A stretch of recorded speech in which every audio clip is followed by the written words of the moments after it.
মাছের মাথা দিয়ে আর রেঞ্জু দিয়ে কি রান্না করব আজকে জানেন? সরা কচু রান্না করব। কচুটা কেটে নিলাম, খুব সুন্দরভাবে ধুয়ে নিব।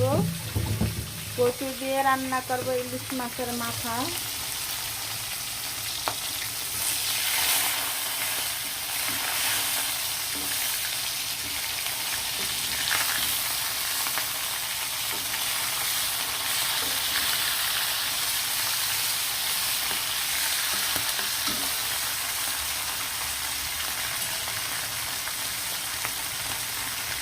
কুচি কুচি করা পেঁয়াজ দিয়ে দিলাম। পেঁয়াজটা বাদামি কালার হয়ে আসলে কচুগুলো দিয়ে দিব। অবশ্যই সাথে থাকেন আর দেখেন কীভাবে আমি কচু রান্নাটা করি।